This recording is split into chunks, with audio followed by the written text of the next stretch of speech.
young African boys and girls. அநேக வாலிப ஆப்பிரிக்க வாலிப தம்பி தங்கைகளை நான் பார்க்கிறேன். Eyes of the Lord are very compassionate looking towards them. அவர்களை பார்க்கிற கர்த்தருடைய கண்கள் அவர்கள் மேல் மிகவும் அதிகமாய் மனதுருகி கொண்டிருக்கிறது. Moving with great compassion for them. அவர்கள் மீது கர்த்தருடைய கண்கள் மிகுந்த மனதுருக்கத்தால் உருகி கொண்டிருக்கிறது. And his grace is going to come new upon you today. இன்றைக்கும் தேவனுடைய கிருபை உங்கள் மேல் முற்றிலும் புதிதாய் இறங்கி வர போகிறது. Come on, lift up your eyes unto the Lord Jesus right now. எப்பொழுதும் கர்த்தராகிய இயேசுவுக்கு நேராக உங்கள் கண்களை ஏறெடுத்து பாருங்கள். Lift up your hands unto him right now. எப்பொழுதும் உங்கள் கரங்களை அவருக்கு நேராக உயர்த்தி ஏறெடுங்கள். And prepare your heart. உங்கள் இருதயங்களை ஆயத்தம் பண்ணுங்கள். You say in your heart, உங்க இருதயத்துக்குள்ள நீங்க சொல்லுங்க, Lord, speak to me today. கர்த்தாவே இன்று என்னோடு பேசும் ஐயா. Give me your word. உம்முடைய வார்த்தை எனக்கு தாரும் ஆண்டவரே. What is your word? உம்முடைய வார்த்தை என்னப்பா? Many of you who have been downcast and cast away, God is going to lift you up today. புறக்கணித்து ஓரம் கட்டப்பட்டு ஒதுக்கப்பட்டு கிடக்கிற உங்களில் அநேகரை இன்றைக்கு தேவன் கரம் நீட்டி தூக்கி எடுக்க போகிறார். He is going to strengthen your broken hands. நொறுங்கி உடைந்து கிடக்கும் உங்கள் கைகளை அவர் வலுப்படுத்தி பலப்படுத்த போகிறார். He is going to make your broken feet to run like a deer in a new powerful manner. மிகவும் சக்தி வாய்ந்த ஒரு புதிதான வேகத்தில் மானை போல் ஓடத்தக்கதாய் இன்றைக்கு முறிந்து கிடக்கும் உங்கள் கால்களை ஒரு வலுவாய் கட்டி உறுதிப்படுத்துகிறார். Hearts to the Lord Jesus right now. எப்பொழுதும் கர்த்தராகிய இயேசுவுக்கு நேராக உங்கள் இருதயத்தை ஏறெடுத்து பாருங்கள். உன்னதங்களில் வீற்றிருக்கும் உன்னதர், உயர்ந்த ஸ்தலத்தில் என்றும் வாசம் செய்பவர், நீதியுள்ள ராஜனாய் அரசாள்பவர், நீதியின் சூரியனாய் பிரகாசிப்பவர். He is the God who dwells on most high. மகா உன்னதங்களிலே வாசம் பண்ணுகிற மகத்துவமுள்ள தேவன் இவர். He is exalted above all. எல்லாவற்றுக்கும் மேலாக உயர்த்தப்பட்டிருக்கும் மகத்துவர் இவர். He is a righteous God. இவர் நீதியுள்ள தேவன். He is shining like the sun of righteousness. நீதியின் சூரியனாய் மின்னி ஜொலிக்கும் பிரகாசம் இவர். He is a good God. இவர் நல்ல தேவன். He is the almighty God. இவரே சர்வ வல்லமையுள்ள தேவன். நீர் உன்னதர், நீர் உயர்ந்தவர், நீர் நல்லவர், நீர் வல்லவர், இரக்கங்களிலே நீர் என்று உன்னதர், மனதுருக்கத்தில் நீர் என்று மன்னவர், இரக்கங்களிலே நீர் என்று உன்னதர், மனதுருக்கத்தில் நீர் என்றும் மன்னவர், நீர் உன்னதர், நீர் மன்னவர், நீர் உன்னதர், நீர் மன்னவர், உன்னதங்களில் வீற்றிருக்கும் உன்னதர், உயர்ந்த ஸ்தலத்தில் என்றும் வாசம் செய்பவர், நீதி உள்ள ராஜனாய் அரசாள்பவர், நீதியின் சூரியனாய் பிரகாசிப்பவர், நீர் உன்னதர், நீர் உயர்ந்தவர், நீர் நல்லவர், நீர் வல்லவர். Oh great and exalted almighty God, மகா பெரியவரும் உயர்த்தப்பட்டவருமாய் இருக்கிற சர்வ வல்லமையுள்ள தேவனே, we come for your holy presence in the name of our dear Lord Jesus Christ today. எங்கள் அருமை ஆண்டவர் இயேசு கிறிஸ்துவின் திருநாமத்தில் இன்று நாங்கள் உம்முடைய பரிசுத்த சந்நிதிக்கு முன் வருகிறோம். Oh great and almighty God, மகா வல்லமையுள்ள சர்வ வல்லவராய் இருக்கிற பெரிய தேவனே, day of this new year, all your dear children have come before you. இந்த புதிய ஆண்டின் முதல் நாளன்று உம்முடைய அன்பு பிள்ளைகள் யாவரும் உமக்கு முன்பாக வந்திருக்கிறார்கள். All those who are watching this program directly on their TV sets, நேரடியாக தங்கள் தொலைக்காட்சி பெட்டியின் மூலம் இந்த நிகழ்ச்சியை பார்த்துக் கொண்டிருக்கிற யாவரும், those who are watching on the social media through Facebook and YouTube. முகநூல் வலையொலி போன்ற சமூக வலைதளங்களில் பார்த்து கொண்டிருக்கிறவர்களும் And even those who will watch this after this day. இந்த நாள் முடிந்த பிற்பாடு இந்த நிகழ்ச்சியை பார்க்க போகிறவர்களும் கூட Now I ask you to stretch out your blessing hands and touch every one of them right now. உம்முடைய ஆசீர்வதிக்கும் கரங்களை நீட்டி இப்பொழுது அவர்கள் ஒவ்வொருவரையும் தொடும்படி நான் இப்பொழுது நோக்கி வேண்டுகிறேன் அப்பா. Lord Jesus, ஆண்டவராகிய இயேசுவே, they have prayed and waited the whole day to hear a word from you. உம்மிடத்திலிருந்து ஒரு வார்த்தையை கேட்க வேண்டும் என்பதற்காக ஜெபத்தோடு நாள் முழுவதும் காத்திருக்கிறார்கள். Many of them have even fasted the whole day waiting to hear a word from you. உம்மிடத்திலிருந்து ஒரு வார்த்தையை கேட்க வேண்டும் என்பதற்காக அநேகர் உபவாசத்தோடும் காத்திருக்கிறார்கள். Many pastors and many ministers are waiting to hear a word from you. அநேக ஊழியர்களும் போதகர்களும் உம்மிடத்திலிருந்து ஒரு வார்த்தையை பெற்றுக்கொள்ள ஆவலோடு காத்திருக்கிறார்கள். Many church leaders from afar off are also staying up early in the morning, late at night watching this program. உலகத்தின் பல தூர இடங்களில் இருக்கிற அநேக போதகர்கள் நள்ளிரவிலோ அதிகாலையிலோ இந்த நிகழ்ச்சியை நேரில் பார்க்க வேண்டும் என்று விழித்து காத்துக் கொண்டிருக்கிறார்கள் அப்பா. Now I pray that your trumpet will be lifted up. இப்பொழுது உம்முடைய எக்காலம் உயர்த்தி பிடிக்கப்படும்படி ஜெபிக்கிறேன். And let the sound of your trumpet be blown through the airwaves. உம்முடைய எக்கால துணி காற்றலைகளிலே முழங்குவதாக. Let the heavens hear your voice now. எப்பொழுதும் வானங்கள் உம்முடைய குரலை சத்தத்தை கேட்பதாக. Your airwaves hear your voice. காற்றலைகள் உம்முடைய குரலை கேட்பதாக. Let all that has breath hear your word and your voice today. சுவாசமுள்ள யாவும் இன்று உம்முடைய குரலையும் உம்முடைய வார்த்தைகளையும் கேட்பதாக. Let the word of the Lord ring deep into every hearts and minds right now. இப்பொழுதும் கர்த்தருடைய வார்த்தை ஒவ்வொரு இருதயங்களின் மனதின் அடிவாரங்களுக்குள் மிகவும் ஆழமாய் ரிங்காரம் விடுவதாக. Lord, your holy word says, கர்த்தாவே உம்முடைய பரிசுத்த வார்த்தை இப்படி சொல்லுகிறதல்லவா, you send forth your word and you heal them all. நீர் உம்முடைய வார்த்தை அனுப்பி அவர்களை குணமாக்கினீர் என்று வாசிக்கிறோமே. And your word also says when you come back again a sword will go out of your mouth. நீர் திரும்பி வரும் பொழுது உம்முடைய வாயிலிருந்து ஒரு பட்டயம் புறப்படும் என்று வாசனம் சொல்லுகிறதே. Now I pray, இப்பொழுது நான் ஜெபிக்கிறேன். let the sword of the Lord go forth. கர்த்தருடைய பட்டயம் புறப்பட்டு போவதாக. Let it heal the sick. வியாதியுள்ளோரை குணமாக்கும்படியாக. Let it do the work of conviction. பாவ உணர்வு உண்டாக்கும் கிரியை பலமாய் நடப்பிப்பதாக. Set your people free today. இன்றைய உம்முடைய மக்களை விடுவிப்பதாக. Lord, your word also says, கர்த்தாவுடைய வார்த்தை இப்படியும் சொல்லுகிறதப்பா, word will cause the pulling down and the uprooting. உம்முடைய வார்த்தை இடித்து தள்ளும், வேரோடு பிடுங்கிவிடும் என்று வாசிக்கிறோம். Everything that has stood against you, உமக்கு விரோதமாய் கொந்தளித்து எதிர்த்து நின்ற எல்லாம், has stood against your people, உம்முடைய மக்களுக்கு எதிராக வீரத்தோடு நின்ற யாவும், let them be pulled down and be uprooted. வேரோடு பிடுங்கி எறியப்படுவதாக. Everyone who have stood against your works, உம்முடைய கிரியைகளுக்கு எதிராய் நின்ற யாவரும், the evil workers as well as false brethren, பொல்லாத துச்சைக்காரரோடு கூட கள்ள சகோதரராய் இருக்கிறவர்களும் கூட, let them be uprooted and be cast away in this new year. இந்த புத்தாண்டில் அவர்கள் ஒவ்வொருவரும் வேரோடு பிடுங்கி எறியுண்டு போவார்களாக. You are going to go as the destroyer before your people. உம்முடைய ஜனங்களுக்கு முன்பாக சங்கார புசல் போல் புறப்பட்டு போவீராக. And their enemies will see them no more. ஆகவே இவர்கள் தங்கள் சத்துருக்களை இனி ஒருபோதும் காண்பதில்லை. Move them far away. ஏனென்றால் இவர்கள் சத்துருக்களை தூரமாய் விலக்கி போட்டு விட்டீர். Wonderful Lord Jesus. அற்புதமான ஆண்டவர் இயேசுவுக்கு நன்றி சொல்லுகிறோம் அப்பா. Lift up your hands and give thanks to the Holy One. உங்கள் கரங்களை நன்றாய் உயர்த்தி பரிசுத்தருக்கு மகிமை செலுத்துங்கள். God is going to do wonderful thing for you today. இன்றும் தேவன் உங்களுக்காக அதிசயமான காரியங்களை செய்ய போகிறார். In the name of our Lord Jesus Christ we pray. எங்கள் கர்த்தராகிய இயேசு கிறிஸ்துவின் திருநாமத்தில் வேண்டி ஜெபிக்கிறோம் பிதாவே. ஆமென். Please be seated. தயவு செய்து அமருங்கள். My dearly beloved brothers and sisters, எனக்கு மிகவும் அன்பிற்குரிய சகோதர சகோதரிகளே, a new year. புத்தாண்டுக்குள் வந்து விட்டோம்.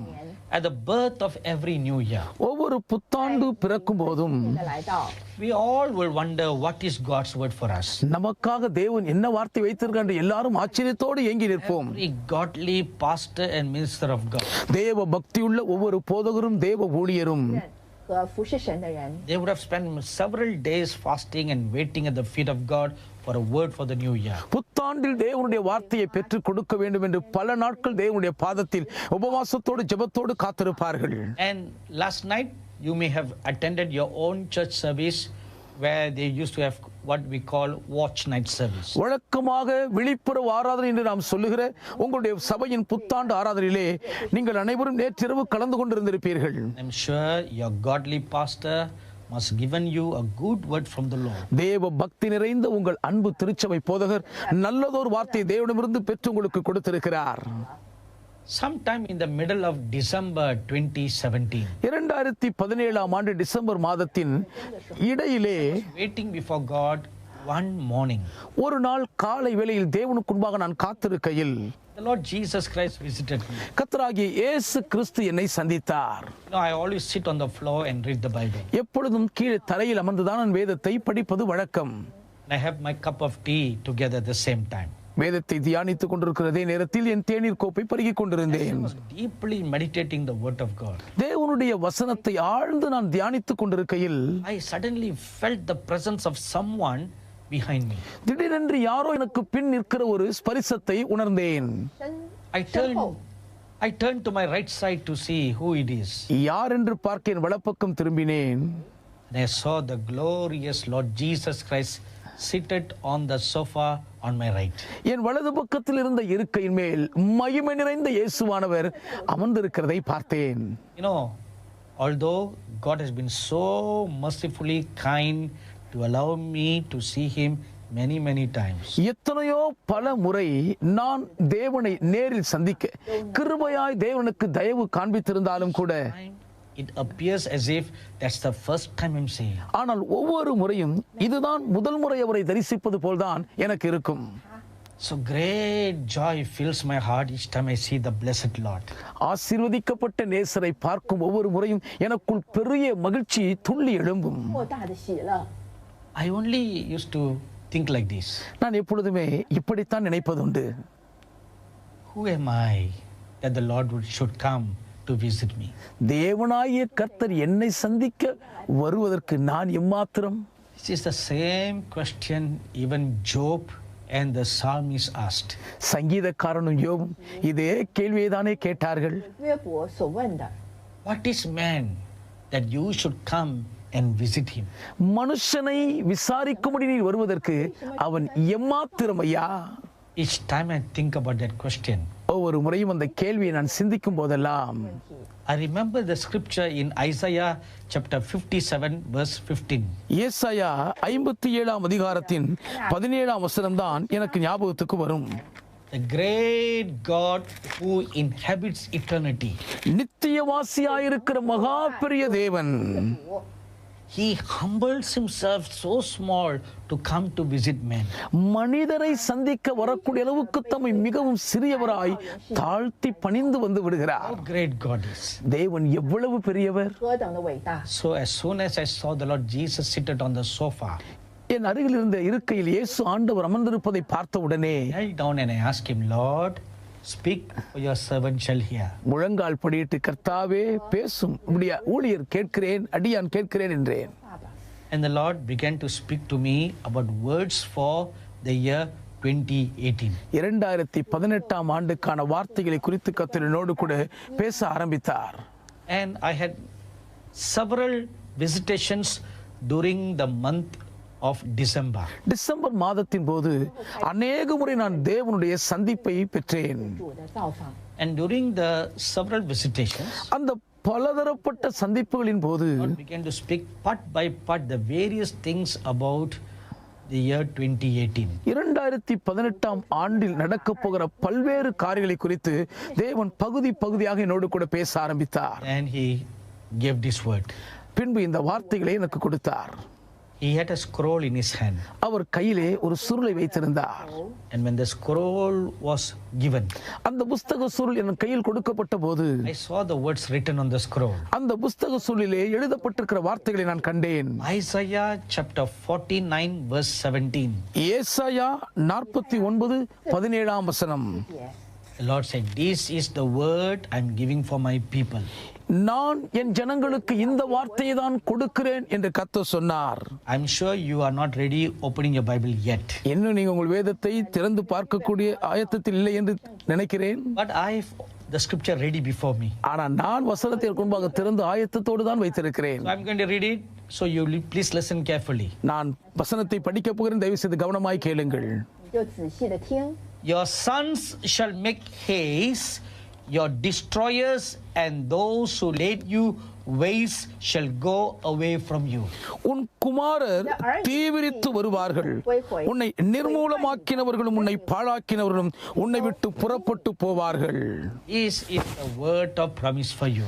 இதுதான் உங்களுக்கு தேவன் கொடுக்கும் வாக்குத்தத்த வார்த்தையாகும். They who destroyed you, உங்களை நிர்மூலமாக்கினவர்கள், they who wasted you, உங்களை பாழாக்கினவர்கள் shall go away from you in this year. இந்த ஆண்டிலே உங்களை விட்டு தூரமாய் புறப்பட்டு போவார்கள். Let me repeat it one more time. இன்னும் ஒருமுறை நான் திரும்பவும் அதை சொல்லுகிறேன்.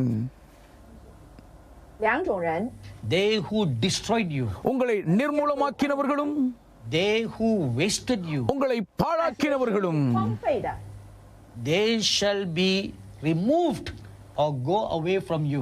உங்களை விட்டு தூரமாய் விலகி போகத்தக்கதாய் அவர்கள் நீக்கி போடப்படுவார்கள். And we made a nice poster or promise card like this. இதை போன்ற ஒரு அருமையான வாக்குத்தத்த அட்டையை நாங்கள் தயாரித்திருக்கிறோம். So if you want this promise card, இந்த வாக்குத்தத்த அட்டை உங்களுக்கு தேவைப்படுமானால் you can write to us. வேண்டும் என்போர் எழுதுங்கள். Of course, it's not in this big size. எவ்வளவு பெரிய ஒரு அட்டை வடிவத்தில் இல்லைதான். Size where you can put in your Bible. நீங்கள் உங்கள் வேதத்தில் வைத்துக் கொள்ளக்கூடிய கையடக்க சிறிய அளவில் தான் இருக்கிறது. English and in Tamil. ஆங்கிலத்திலும் தமிழிலும் அது இருக்கிறது. And it will also be available in Chinese and other languages. சீன மொழி மற்றும் இன்னும் பிற மொழிகளிலும் இது கிடைக்கிறது. So if you want this, please write to us. வேண்டும் என்று விரும்புவோர் தயவு செய்து எங்களுக்கு எழுதி பெற்றுக் கொள்ளுங்கள். We will mail it to you. உங்களுக்கு நாங்கள் தபாலில் இதை அனுப்பி வைக்கிறோம். Let's come back to the scriptures. வசனத்துக்கு திரும்பி வருவோம். Your sons shall make haste. உன் குமாரர் தீவிரித்து வருவார்கள். Your destroyers and those who laid you waste shall go away from you. உன்னை நிர்மூலமாக்கினவர்களும் உன்னை பாழாக்கினவர்களும் உன்னை விட்டு தூரமாய் விலக்கி போடப்படுவார்கள். Again to read this scripture in several other translations of the Bible. வேதாகமத்தின் இன்னும் அநேக பல மொழியாக்கங்களிலே இந்த வசனத்தை நான் படித்து தியானித்த பொழுது Something very interesting. சுவாரஸ்யம் மிகுந்த ஒரு கருத்தை கண்டறிந்தேன். From the Living Bible, the scripture says like this. Living வேதாகம மொழியாக்கம் இந்த வசனத்தை இப்படியாக விவரிக்கிறது. Your rebuilders shall come and chase away all those destroying you. அதி சீக்கிரத்திலே உன்னை மறுபடியும் கட்டி எழுப்புகிறவர்கள் வந்து உன்னை நிர்மூலமாக்கின யாவரையும் அடித்து துரத்தி விடுவார்கள். The Message Bible. மெசேஜ் வேதாகமம் என்ற ஒரு மொழியாக்கம் இருக்கிறது. It says like this. அது இப்படியாக சொல்லுகிறது. Your builders are faster than your wreckers. The demolition crews are gone for good. உங்களை கட்டி எழுப்புகிறவர்கள் உங்களை நிர்மூலமாக்கினவர்களை விட வேகமானவர்களாய் இருக்கிறபடியினால் உங்களை நிர்மூலமாக்கினவர்களை அடித்து துரத்தி விடுவார்கள். Three translations together. மூன்று மொழியாக்கங்களையும் ஒன்றிசைத்தால் It tells us something. ஒரு கருத்தை நமக்கு சொல்லுகிறது. Whatever you had built last year or the previous years, கடந்த ஆண்டோதற்கு முந்தைய ஆண்டுகளிலோ நீங்கள் எவைகளையெல்லாம் கட்டியிருந்தாலும் evil people had destroyed. பொல்லாத மக்கள் அதை அழித்திருக்கிறார்கள். Have you seen buildings been pulled down and destroyed? பெரிய பெரிய உயர்ந்த கட்டடங்கள் இடித்து தரைமட்டமாக்கப்படுவதை நீங்க பார்த்திருக்கீங்களா? The act of pulling down a building is called demolition. ஒரு பெரிய கட்டடத்தை கீழே விழத் தள்ளுவதுதான் இடித்து தகர்ப்பதென்று சொல்லப்படும். So God is saying to you today, இன்று தேவன் உங்களுக்கு என்ன சொல்லுகிறார் என்றால், those who destroyed you, உங்களை நிர்மூலமாக்கினவர்கள் யாவரையும், those who demolated whatever you had built. நீங்கள் கட்டின எதையும் அழித்து இடித்து போட்ட யாவரும், every one of them are going to go out of your life in this year. அவர்கள் எல்லாருமே இந்த ஆண்டு உங்கள் வாழ்க்கை விட்டு வெளியே துரத்துண்டு போவார்கள். 离去， They will be removed far from your life for good. உங்கள் வாழ்க்கை விட்டு உங்களுக்கு நன்மை உண்டாகும்படி தூரமாய் அவர்கள் விலக்கி வைக்கப்படுவார்கள். For good means forever. நன்மைக்கு என்று சொன்னால் நிரந்தரமாய் நீக்கப்பட்டு விடுவார்கள். 不再跟随着你。 You will never see them again in your life. இனி உங்கள் வாழ்க்கையில் அந்த தீயவர்களை நீங்கள் திரும்ப பார்க்கவே They are மாட்டீர்கள். removed. அவர்கள் நீக்கப்பட்டு விட்டார்கள். God says, தேவன் சொல்லுகிறார், your children will return. உன் பிள்ளைகள் திரும்பி வருவார்கள். 就会归回。 Who are the children? பிள்ளைகள் யார்? 这孩子呢？ The translation says rebuilders. அந்த மொழியாக்கம் சொல்லுகிறது மறுபடியும் கட்டி எழுப்புகிறவர்களாம். Now let's look at this word of promise very closely. இந்த வாக்குத்தத்த வார்த்தையை சற்று நெருக்கமாய் உற்று நோக்கி பார்ப்போம். 给我们的应许的， You will find 5 important words and phrases in this promise. இந்த வாக்குத்தத்தத்துக்குள்ளே 5 முக்கியத்துவம் வாய்ந்த வார்த்தைகளையும் சொற்றொடர்களையும் நீங்கள் பார்க்கலாம். Let's look at them one by one. ஒவ்வொன்றாய் நாம் அவைகளை தியானிப்போம். Write down whatever I'm saying to you. நான் உங்களுக்கு சொல்லுகிற வார்த்தைகளை எல்லாம் எழுதிக் கொள்ளுங்கள். Because this is the promise you must claim all throughout this year 2018. ஏனென்றால் இந்த 2018 ஆண்டு முழுவதும் நீங்கள் உரிமை கோரி சுதந்திரித்துக் கொள்ள வேண்டிய வாக்குத்தத்தம் இதுவே ஆகும். God is going to come as the rebuilder in your life. உங்கள் வாழ்க்கையை திரும்பவும் கட்டி எழுப்புகிறவராக தேவன் வரப்போகிறார். 变着 Rebuild your broken marriage. நொறுங்கி முறிந்து போன உங்கள் இல்லற உறவை மறுபடியும் Rebuild your கட்டுவார். broken career. உடைந்து நொறுங்கி போன உங்கள் எதிர்கால வாழ்க்கையை சிறப்பாய் கட்டுவார். Rebuild your broken life. முறிந்து போன உங்கள் வாழ்க்கையை செப்பரிட்டு சீர்படுத்துவார். Rebuild your broken church. நொறுங்கி உடைந்து போன உங்கள் திருச்சபை மறுபடியும் கட்டுவார். Rebuild your broken ministry. உடைந்து போன உங்கள் ஊழியத்தை திரும்பவும் கட்டி எழுப்புவார். Rebuild your broken self-esteem. உடைந்து போன உங்கள் சுய மரியாதையை மீண்டும் அவர் கட்டி கௌரவிப்பார். My dearly beloved sons and daughters, என் அன்புக்குரிய பிரியமான மகள்மார்களே, மகன்மார்களே, 女儿们， in 2018 God is going to rebuild you again. 2018 ஆண்டில் தேவன் உங்களை மறுபடியும் கட்டி எழுப்ப போகிறார். 见你 Your lost wealth will be restored back to you. இழந்து போன உங்கள் சொத்துக்கள் செல்வங்கள் மீண்டும் உங்களுக்கு கூட்டி கொடுக்கப்படும். 夺回， Your lost property will be restored back to you. நீங்கள் இழந்து போன உங்கள் சுதந்திர வித சொத்துக்கள் திரும்ப உங்களுக்கு கொடுக்கப்படும். The name that you lost, the reputation that you lost will be restored back to you. நீங்கள் இழந்த உங்கள் நற்பெயர், உங்களுடைய கௌரவம் மீண்டும் உங்களுக்கு நிலைநாட்டப்படும். The health that you lost will be restored back to you. நீங்கள் இழந்த சுகபலன் ஆரோக்கியம் திரும்ப உங்களுக்குள் துளிர்விடும். The children will come. பிள்ளைகள் வருவார்கள். 儿女必急速的归回。 That's the first word that we find in this promise. இந்த வாக்குத்தத்தத்தில் நாம் பார்க்கிற முதல் வார்த்தை இதுவே ஆகும். 找到的第一个应许， Who are the children? இந்த குமாரர் பிள்ளைகள் யார்? 谁呢？ They are the rebuilders. இவர்கள் மறுபடியும் கட்டி எழுப்புகிறவர்கள். As I'm speaking this word, இந்த வார்த்தையில் நான் பேசிக் கொண்டிருக்கும் போதே the Holy One of Israel is showing me a vision. இஸ்ரவேலின் பரிசுத்தரானவர் எனக்கு ஒரு தரிசனம் காண்பிக்கிறார். I see many angels stationed before you. உங்களுக்கு முன்பாக அநேக தூதர்கள் நிறுத்தப்பட்டிருப்பதை பார்க்கிறேன். 前 In Hebrews chapter 1 verse 14 it says, எபிரேயர் 1:14 இப்படி சொல்லுகிறது. angels are sent to minister to the heirs of salvation. இரட்சிப்பை சுதந்திரித்துக் கொள்ள போகிறோர் நிமித்தம் அனுப்பப்படுகிற பணிவிடை ஆவிகளாக தூதர்கள் இருக்கிறார்களாம். 是要为着我们的救恩来服侍我们。 You are an heir of salvation. நீங்கள் இரட்சிப்பை சுதந்திரித்துக் கொள்ளுகிற ஒரு வாரிசாய் இருக்கிறீர்கள். So right now the angels are stationed in your life to rebuild you. ஆகவே உடனே உங்களை மறுபடியும் கட்டி எழுப்பும்படி தூதர்கள் உங்கள் வாழ்க்கைக்குள் நிறுத்தப்படுகிறார்கள். I hear one of the chief angels saying to me now to say to you, உங்களுக்கு சொல்லும்படி ஒரு பிரதான தூதன் இப்பொழுது என்னோடு பேசுகிற வார்த்தைகளை கேட்கிறேன். 告诉你， there is only one thing you need to do. நீங்கள் செய்ய வேண்டியதெல்லாம் ஒன்றே ஒன்றுதான். Totally surrender your life. முழுவதும் உங்கள் வாழ்க்கையை ஒப்பு கொடுத்து அர்ப்பணித்து விடுங்கள். Your life to the eternal God. நித்திய தேவனுடைய கரத்தில் உங்கள் வாழ்க்கையை ஒப்பு கொடுங்கள். Don't stubbornly hold on to the past. கடந்த காலத்தையே பிடிவாதமாய் பிடித்துக்கொண்டு முரண்டு பிடிக்காதீர்கள். Don't go back to the past to look for it. கடந்த காலத்தை என்னதென்று தேடி பார்க்கும்படி திரும்பி போகாதீர்கள். Rebuild you again anew. தேவன் மறுபடியும் உங்களை புதிதாய் திரும்ப கட்டட்டும், விட்டுக் கொடுங்கள். 来更新你。 I see not one angel but many angels positioned for you. ஒரு தூதனை அல்ல, உங்களுக்காக அநேக தூதர்கள் நிறுத்தப்படுகிறதை நான் பார்க்கிறேன். 天使围绕着你，要服侍你。 And I see another thing right now. இப்பொழுது இன்னும் ஒரு காரியத்தை நான் பார்க்கிறேன். I see a half completed church. அரைகுறையாய் கட்டியிருக்கக்கூடிய ஒரு சபையை நான் பார்க்கிறேன். Church, your pastor, you are trying to build this church. நீங்கள் ஒரு சபை, உங்கள் சபையை நீங்கள் கட்டும்படி முயற்சி எடுத்திருக்கிறீர்கள். Your church compound wall, surrounding wall have only gone up a little few feet. உங்கள் சபையை சுற்றி இருக்கக்கூடிய சுற்றுச்சுவர் கொஞ்சம் தான் எழும்பி இருக்கிறது. 1尺高。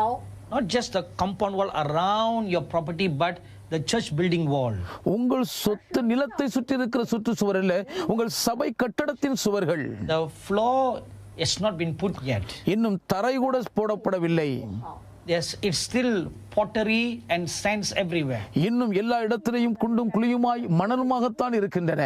And you're standing there in the center, the doorway of your church, and wondering how you will build it. உங்கள் ஆலய வாசலின் நடுவில் நின்று இதை எப்படித்தான் கட்டி முடிப்போமோ என்று நீங்கள் திகைத்துக் கொண்டிருக்கிறீர்கள். 建立这间教会。 I see angels standing all around the building.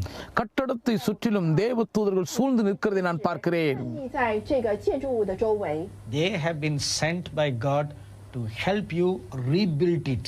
மறுபடியும் உங்கள் ஆலயத்தை நீங்கள் கட்டி எழுப்புவதற்கு உங்களுக்கு உதவி செய்யும்படி இந்த தூதர்கள் தேவனால் அனுப்பி வைக்கப்பட்டவர்கள். That is the first thing that we see in this scripture. இந்த வசனத்தில் நாம் பார்க்கிற முதல் அம்சம் இதுவே ஆகும். 所看到的第一件事。 Look at the second word. இரண்டாவது வார்த்தையை பாருங்கள். They shall make haste. அவர்கள் தீவிரித்து வருவார்கள். The word make haste in the Hebrew is mahar.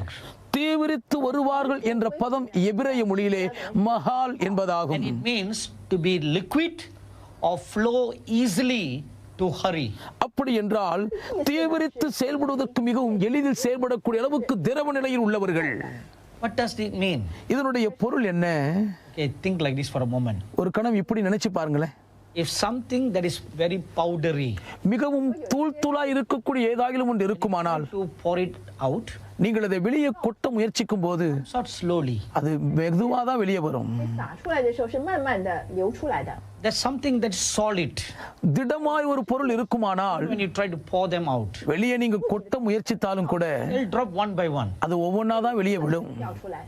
But if you have liquid in a bucket, ஆனால் ஒரு பக்கெட்டிலே தண்ணீர் நிலையில் இருக்குமானால் ஒரு அந்த பக்கெட் முழுவதும் all the liquid comes out quickly, faster, in a hurry at the same time. நீங்கள் கவிழ்த்த உடனே ஒரே நேரத்தில் மிக துரிதமாக வேகமாக அவசரமாய் வெளியே வந்துவிடும். What will do for you? உங்களுக்காக தேவன் அப்படித்தான் காரியங்களை செயலாற்றப் போகிறார். Destroyers and your wasters will hurriedly leave you. உங்களை நிர்மூலமாக்கின பாழாக்கினவர்கள் விட்டால் போதும் என்று ஆத்திர அவசரங்களை விட்டு ஓடி மறைவார்கள். You're not going to live your life slowly. மெதுவா கொஞ்சம் கொஞ்சமா உங்க வாழ்க்கையை விட்டு அவங்க போக போறதில்லை. 并不是慢慢的从你的生命里面走开。 They will make haste and go away from you. உங்களை விட்டு ஓடி போவதிலே தீவிரமாய் மறைந்து விடுவார்கள். The third word, மூன்றாவது வார்த்தை destroyers. நிர்மூலமாக்கினவர்கள். The word destroyers in the Hebrew is horas. நிர்மூலமாக்கினவர்கள் என்ற பதம் எபிரேய மொழியிலே ஹோராஸ் என்பதாகும். To pull down or in pieces. அப்படி என்றால் இழுத்து இடித்து தள்ளுவது, சுக்குநூறாய் நொறுக்கி போடுவது, or destroy. உடைத்து இடித்து அழித்து போடுதல். So which means destroyers are those who have pulled you down.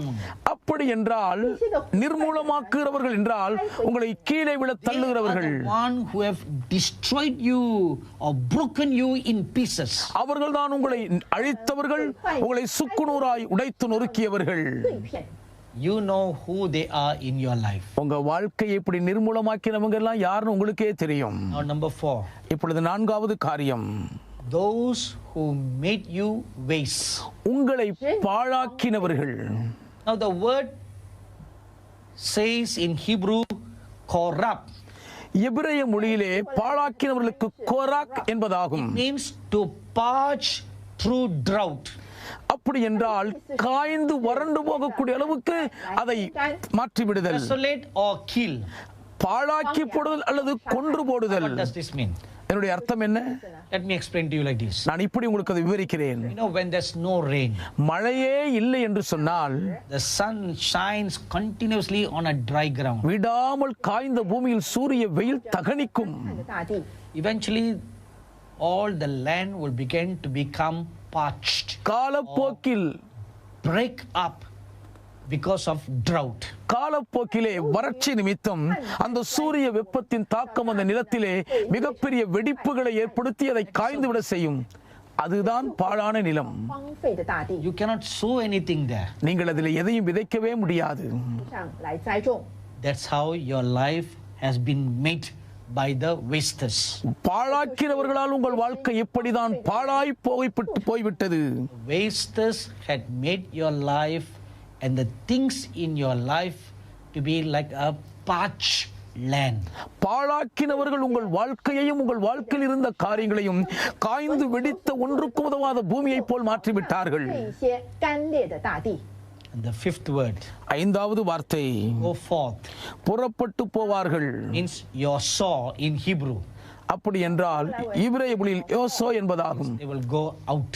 அப்படி என்றால் அவர்கள் உங்கள் வாழ்க்கை விட்டு வெளியேறுவார்கள். Now we put all these words together. இந்த எல்லா வார்த்தைகளையும் ஒன்றிணைக்கும் போது This is what it tells us.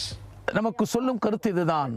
Those who cause you to be a waste, நீங்கள் வீணாய் போகும்படி காரியங்களை செய்தவர்களும் who plundered your monies, உங்கள் பணத்தை கொள்ளையிட்டு சூறையாடினவர்களும் stole your money உங்கள் பணத்தை கொள்ளையடித்தவர்கள் through cheating ஏமாற்றி மோசடி செய்ததன் மூலம் or through circumstances like bad health, அல்லது உடல்நல கேடு போன்ற சூழ்நிலைகளின் நிமித்தம் சூறையாடப்பட்ட தன்மை does not include some bad mistakes you made by investment. நீங்கள் தவறான மூலதன முதலீடுகளை செய்ததனால் ஏற்பட்ட விளைவுகளை இது குறிக்காது. Those who cause you to be waste, உங்களை வீணாய் போகும்படி வேண்டும் என்று சதி செய்தவர்கள் they will be removed from out of your midst. அவர்கள் உங்கள் நடுவிலே இராதபடிக்கு விலக்கி வைக்கப்படுவார்கள். Secondly, இரண்டாவதாக those who sought to destroy you, உங்களை அழித்து போட வகை தேடினவர்கள் 摧毁你的人， they will be removed from your midst. உங்கள் நடுவில் இராதபடிக்கு அவர்கள் பிடுங்கி போடப்படுவார்கள். Let me give you one good example. ஒரு நல்ல உதாரணத்தை நான் உங்களுக்கு சொல்லுகிறேன். If you read Esther chapter 6, Esther 6ஆம் அதிகாரத்தை நீங்கள் படிப்பீர்களானால் you'll read the story about Haman, who became very jealous about Mordecai. மொர்தெகாயின் மேல் மகா காய்மகார பொறாமை கொண்ட ஆமானை குறித்து படிக்கிறோம். He will always seek for ways to put Mordecai down. எப்படி மொர்தெகாயை மட்டம் தட்டலாம் என்ற வழிவகைகளை எப்பொழுதுமே தேடிக்கொண்டிருப்பான். 害莫迪改， So he was always looking for ways to destroy Mordecai. மொர்தெகாயை அழித்து போடுவதற்கு ஏதுவான வகைகளையே எப்பொழுதும் தேடிக்கொண்டிருந்தான். In Esther chapter 6 verse 10 and 11 we read, Esther 6ஆம் அதிகாரம் 10 11 வசனங்களிலே படிக்கிறோம்.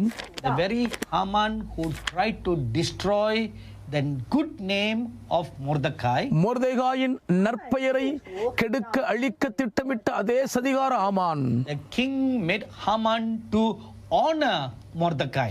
அதே ஆமானை கொண்டு மொர்தெகாயை கனம் பண்ண ராஜா கட்டளையிட்டான். 尊荣莫迪改。 Secondly, இரண்டாவதாக in Esther chapter 5 verse 14 we read Esther 5:14 நாம் படிக்கிறோம். 节我们读到， that Haman planned to kill Mordecai. ஆமான் மொர்தெகாயை கொலை செய்ய சதித்திட்டம் போட்டான். He made a gallows very high. மிக உயரமான ஒரு தூக்கு மரத்தை அவன் உண்டு பண்ணினான். He was going to hang Mordecai on that gallows.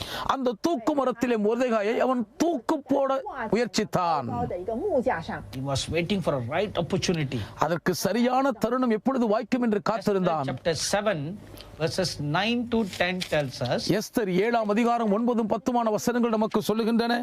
10节告诉我们， gallows that Haman made for Mordecai, ஆமான் மொர்தெகாய்க்கு உண்டு பண்ணின அதே தூக்கு மரத்திலே 高大的木架， On that very gallows, Haman himself was hanged. அதே தூக்குமரத்தில் ஆமானையே தூக்கி போட்டு விட்டார்கள். When Haman was hanged, ஆமான் தூக்கி போடப்பட்ட போது Mordecai never saw him for the rest of his life. அதற்கு பின்பு மொர்தெகாய் தன் வாழ்நாளில் திரும்ப ஆமானை காணவே இல்லை. 看见哈曼了。 This is what God will do for you. உங்களுக்கும் தேவன் இதையே தான் செய்வார். Those who seek to destroy you, உங்களை அழிக்க வகை தேடுகிற யாவரும், those who seek to waste you, உங்களை பாழாக்கிவிட எத்தனிக்கிறவர்கள் எல்லாரும், God will remove them far away from your life. தேவன் அவர்களை உங்கள் வாழ்க்கை விட்டு வெகு தூரமாய் அகற்றி போட்டு விடுவார். 远远的剪除。 You will never see them again. இனி நீங்கள் ஒருபோதும் அவரை திரும்ப காணவே மாட்டீர்கள். After removing the destroyers and the wasters from your life, உங்கள் வாழ்க்கையிலே நீர்மூலமாக்கினவர்கள் பாழாக்கினவர்களை அவர் நீக்கி போட்ட பின்பு, God will now send people, rebuilders, to build you up again. இப்பொழுது மறுபடியும் உங்களை திரும்பி கட்டி எழுப்பக்கூடிய கட்டுமானவர்களை தேவன் உங்களிடத்தில் அனுப்பி வைப்பார். 再次的来建造你。 The destroying and the wasting could have taken a long time.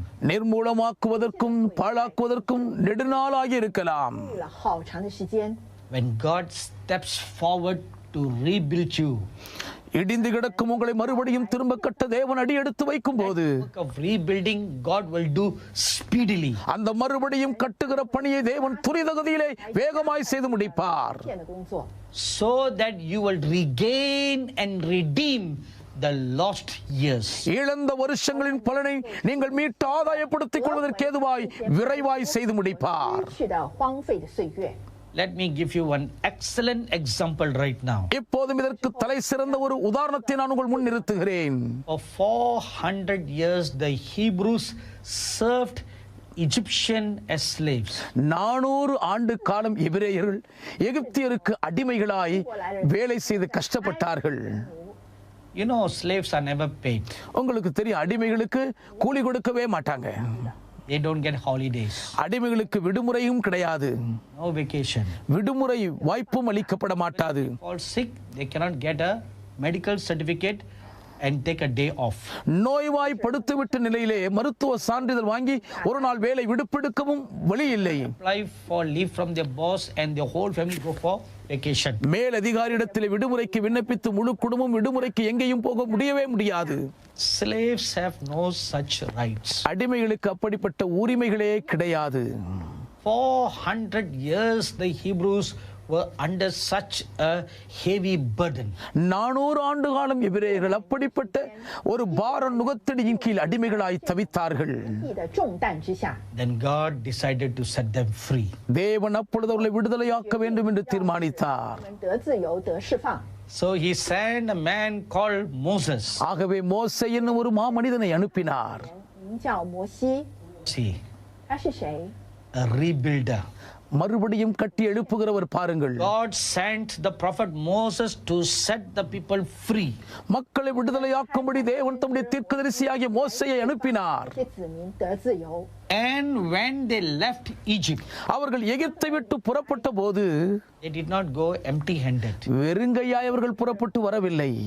For whatever they had wasted, 凡是 எவைகளை எல்லாம் அவர்கள் வீணாக்கினார்களோ, got lots of gold and silver and precious stones as compensation for 400 years of labor. 400 ஆண்டுகால கடின உழைப்பின் பிரயாசத்துக்கு ஈடுகட்டும் வண்ணம் ஏராளமான பொன் வெள்ளி விலையேறப்பெற்ற கற்களை நிறைவாய் பெற்றுக் கொண்டார்கள். 长， Not only that, அது மட்டுமா, when they were walking out of Egypt, எகிப்தை விட்டு வெளியே அவர்கள் வீறுநடை போடும்போது several days of walking, பல நாட்கள் அவர்கள் நடந்த பின்பு there came a threat for them. அவர்களுக்கு ஒரு அச்சுறுத்தல் வந்தது. 威胁， The Egyptian came back chasing after them to trap them and enslave them again. மீண்டும் அவர்களை பிடித்து அடிமைகளாக்க வேண்டும் என்ற கொலைவெறியோடு எகிப்தியர்கள் அவர்களை துரத்திக் கொண்டே பின்னால் வந்தார்கள். 去 So they all cried out to God. தேவனை நோக்கி எல்லாரும் கதறி முறையிட்டார்கள். So God told the prophet Moses, ஆகவே தேவன் தீர்க்கதரிசி மோசேயிடம் சொல்லுகிறார், 说， they who destroyed you, உன்னை நிர்மூலமாக்கினவர்கள், they who wasted you, உங்களை பாழாக்கினவர்கள் shall go out from you. உங்களை விட்டு தூரமாய் விலக்கப்படுவார்கள். You will never see them again. இனி நீங்கள் அவர்களை திரும்பவும் காணவே மாட்டீர்கள் என்றார். 这些人 In Exodus chapter 14 verse 13, யாத்ராகமம் 14:13 வசனத்திலே God told them, தேவன் அவரிடத்திலே சொன்னார், see them no more. இனி நீங்கள் அவர்களை ஒருபோதும் காண மாட்டீர்கள். 埃及人必永远不再看见了。 That's exactly what happened. சரியாக அவர் சொன்னபடி அப்படியே நடந்தது. When they crossed the Red Sea, அவர்கள் செங்கடலை கடந்தபோது 走过红海， the sea opened up and made a way for the Hebrews to walk across. பரந்த பெருங்கடல் இரண்டாக பிளந்து எபிரேயர்கள் நடுவிலே நடந்து போவதற்கு வழி உண்டாக்கி கொடுத்தது. 山地而过。 When the Pharaoh's army also walked through the waters to enslave the Hebrews, எபிரேயர்களை அடிமைப்படுத்த வேண்டும் என்ற கொலைவெறியிலே எகிப்தியரும் அதே பாதையில் நடக்க துணிந்த போது the wall high of waters in the Red Sea came crushing down. சிவந்த சமுத்திரத்தில் வானுயர உயர்ந்திருந்த அந்த தண்ணீர் சுவர்கள் இப்பொழுது அவர்கள் மேல் அப்படியே பாய்ந்தன. And the destroyers were themselves destroyed. நிர்மூலமாக்கினவர்களும் பாழாக்கினவர்களும் தாங்களே நிர்மூலமாய் அழிந்து போனார்கள். And the Hebrews saw them no more all their lives. அதற்கு பின்பு எபிரேயர் எகிப்தியரை தங்கள் வாழ்நாளிலே ஒருபோதும் திரும்ப காணவே இல்லை. 埃及人 Be of good cheer, my dear brothers and sisters. என் அன்பு சகோதர சகோதரிகளே, திடன் கொண்டு தைரியமாயிருங்கள். Cheer, my dear sons and daughters. என் அன்புக்குரிய மகன்மார்களே மகள்மார்களே, திடன் கொள்ளுங்கள். God will do a wonderful good thing for you in this new year. இந்த புதிய ஆண்டில் தேவன் உங்களுக்காக அதிசயமான ஒரு புதிய காரியத்தை செய்வார். 美善的事。 Secondly, there's something very interesting about the year 2018. இரண்டாவதாக 2018 ஆண்டை குறித்த மற்றும் ஒரு சுவாரஸ்யமான காரியம் உண்டு. 意思的一年， It corresponds to the year 5778 in the Hebrew calendar. எபிரேய நாள்காட்டியில் 5778 ஆண்டோடு தொடர்புடையதாய் இருக்கிறது. Look at the word number 8. 8 என்ற லக்கத்தை பாருங்கள். It is symbolized by the Hebrew letter chet. சட் என்ற எபிரேய எழுத்து அதனுடைய அடையாளமாகும். 号 Now the letter chet is with two long pillars and a line on the top.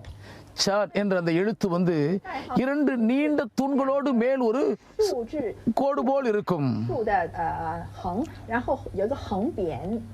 You know, among all the languages in the world, உலகத்தில் இருக்கிற எல்லா மொழிகளுக்குள்ளும் two languages are very pictorial.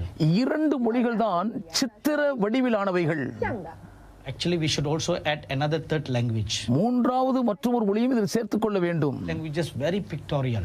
இந்த மொழிகள் மிகவும் சித்திரபூர்வமானவைகள். The ancient Egyptian language, பழங்கால எகிப்திய மொழியும் 埃及文 it was very pictorial. அது சித்திர மொழியாகும். 画面， Then the Chinese language, அடுத்தது சீன மொழியும். 中国的文字， every letter in the Chinese language is a picture by itself. சீன மொழியின் ஒவ்வொரு எழுத்தும் தன்னில் தானே ஒரு சித்திரமாக விளங்குகிறது. And there is a big lesson to learn in just one small letter in the Chinese language. சீன மொழியின் ஒரே ஒரு சிறிய எழுத்தில் இருந்து ஏராளமான பெரிய பாடத்தை கற்றுக்கொள்ளலாம். 很多的学习。 And the third is the Hebrew language. மூன்றாவது மொழி எபிரேய மொழியாகும். Every letter is a picture. ஒவ்வொரு எழுத்தும் ஒரு சித்திரத்தை வெளிப்படுத்தும். 面 So now let's come back to the Hebrew letter chet.